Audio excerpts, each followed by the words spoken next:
Ito mga kapatid, kausapin lang po natin si Police Major Dave Alex Mercado. Ito po rin ay ating pong magbibigay po ng panahon sa isa pong Batangueña na missing po ito and to give justice sa kanyang mga magulang at mga kamag-anak na matagal na pong ipinaglalaban po ang kasong ito. Atin lang kausapin si Major para po sa napaka-importanteng balita. Magandang umaga po, Police Major Dave Alex Mercado, ang Chief PIO po ng Batangas Police Provincial Office. Good morning po, Major. Magandang umaga din po, DJ Chacha, Sir Ted. Magandang umaga din po sa mga taga-patinig po natin ngayon. Oo. Ang pinakabago nga pong balita ay itong pagkaka-aresto ng mga suspect dito po sa pagkawala pa rin hanggang ngayon ni Catherine Camilon. Saan po ito na-aresto at kailan po nangyari yung operasyon, Major? Yes po, tama po. Nangyari po ito noong September 14, 2024. Nagsagawa po ang ating Malayan MPS ng manhunt operation. Ito na rin po sa utos po ng ating regional director na mag-create po ng special intelligence and tracker team sa supervision po ng ating provincial director na para po doon sa mga suspects po sa pagkawala po ng beauty queen na si Catherine Camilon. Naaresto po ang mga naturang suspects sa Barangay Caloocan, Balayan, Batangas noong September 14. Doon po sa lugar kung saan po sila nagtatago, paano po ito? Ito po ba'y kamag-anak? Saan po sila? Sa kaninong bahay po ito? Ito pong lugar po, ma'am, based po sa ating confidential informant ng Balayan MPS na namataan po si alias Alan po na naglalakad po sa may Barangay Caloocan. Kung saan naman po, agad naman pong binalidate po ng ating Special Intelligence and Tracker Team ang informasyon nito at nung nakumpirma po nila ito ay agad po na isinerve yung warrant of arrest, no? Nagpakita naman po agad ng kooperasyon ang nasabing akusado. Then samantala naman po dun sa naturang lugar din po noon, di lang po kalayuan, ay namataan din po ng informant si alias Jepoy. Gayon din po, isinerve din po agad yung warrant of arrest laban po sa kanila. Oo. Ito pong warrant of arrest na sinasabi ninyo, kasi sa mga paunang balita, nung May, kung matatandaan po, ibinasura po ng Regional Prosecutor Office ng Batangas City itong kidnapping at serious illegal detention case laban kay Police Major Alan De Castro at doon po sa isa na kanya pong bodyguard. So ito pong arrest warrant, saan po ito galing?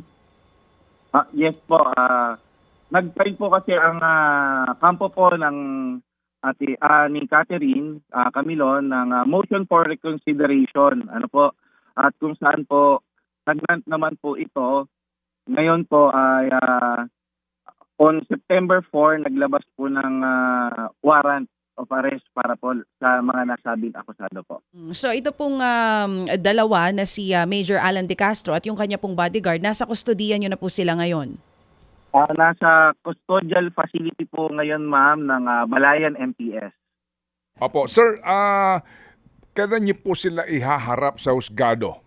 Kasi yan po ang iminamandato ng batas. Yes po, sir. Bali po naibalik po agad yung nai-return po natin agad yung warrant of Okay. arrest Mm-hmm.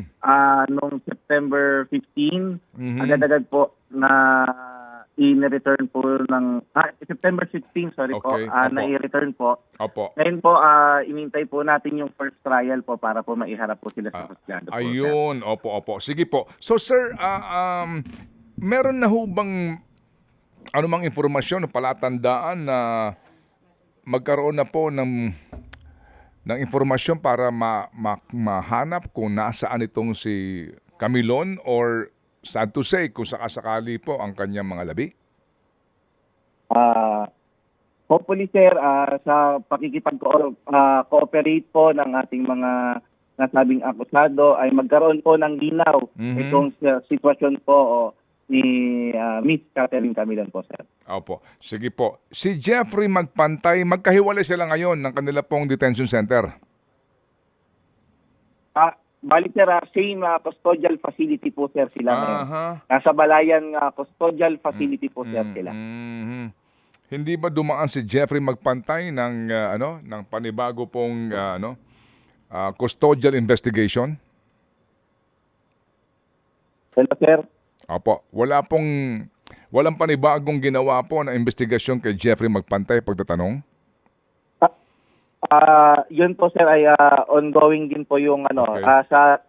nasa pakikipag-cooperate na po sir ito ng mga akusado po sir. Opo. At sila po ay at the same time may legal counsel din po sir. Opo. Malaman po natin yan for the trial sa ongoing trial po Opo. na iano po sir sa kanila.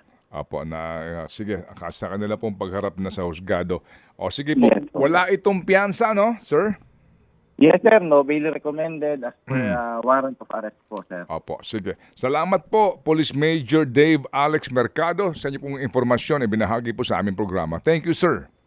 Yes sir, maraming salamat din po at sa programang ito. Mabuhay po tayo lahat sir. Salamat po na marami. At salamat din pala kasi nawala ito sa balita, no? Na nagkaroon pala ng motion nga yung kampo nitong sila Camilon, ng kanyang pamilya. So, ay salamat po. Thank you. Akala ko kasi nung una, surrender na ho sila dito eh.